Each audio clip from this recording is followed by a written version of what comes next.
I want to look at this moment that happened during a House hearing where a GOP congressman got in a pretty heated back and forth with the person who was the witness, I guess, or being questioned, who had come forth in this hearing.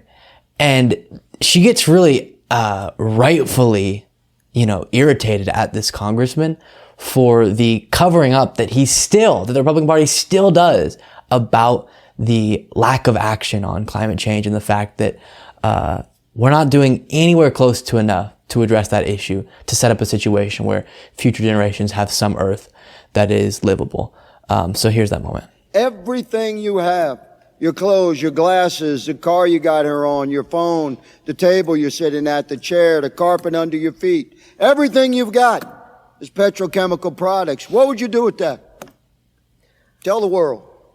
If I had that power in the world, actually, I don't need that power, because what I would do is ask you, sir, from Louisiana. I'm giving you the power. You're presenting, to search it's impossible you, sir, what from you're Louisiana, to search your heart and understand why the EPA knows that toxic petrochemical facilities are some of the most toxic, polluting facilities in the world and are killing black people throughout Louisiana. Okay, so my first thing would to be you to search your heart and ask your God what you are doing to the black and poor people in Louisiana. That would be my first. Good stuff. So here's what gets me. It's so clear now, as it has been for a very long time, but it's even more clear now that we have a real crisis on our hands. And part of the reason why we're not seeing the action on the issue of climate change that we should is because, as she was identifying, it affects poor Black, brown communities disproportionately. Generally, as we see with pretty much everything, these negative effects are going to hit more disadvantaged communities a lot more significantly. And so because of that, so many of these people who are already elites, they're already powerful, they already have the wealth to get around any of the negative effects, don't care.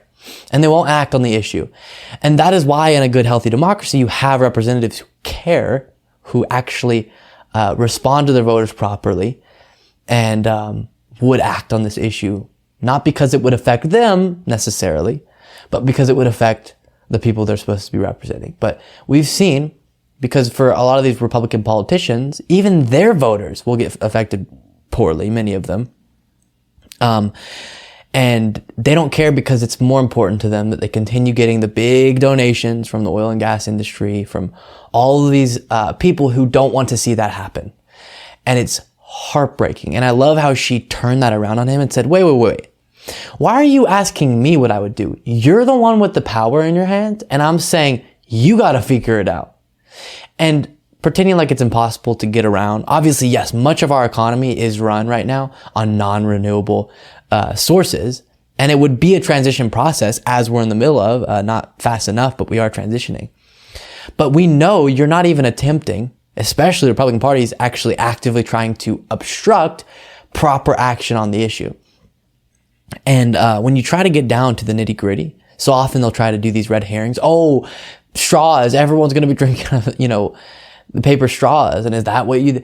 No, the way that this happens is massive, significant regulation of certain industries and then investments in others to try to shift the markets to where it is more, financially beneficial to be investing and consuming green energy.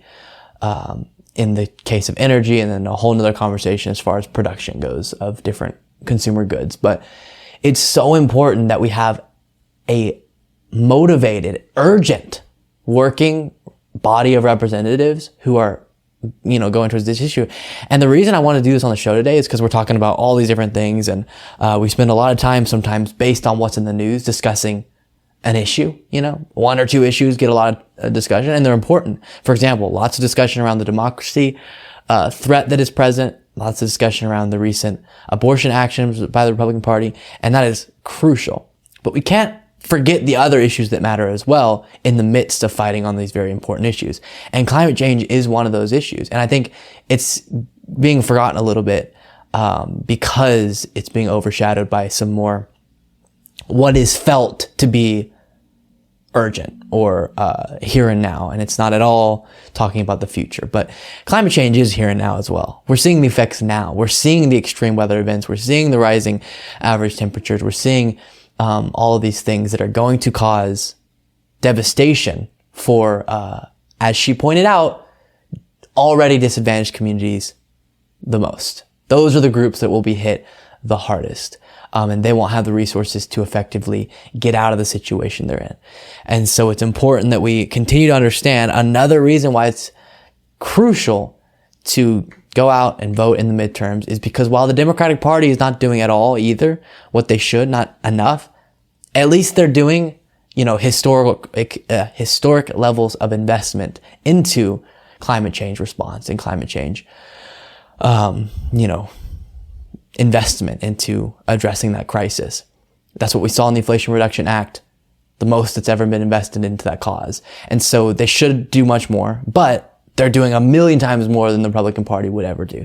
And that's just yet another reason on a massive stack of reasons why the Republican Party needs to stay out of power in the government, because they're not bringing us towards a better future. They're not addressing important issues like they should, and at least we have a chance with the Democratic Party.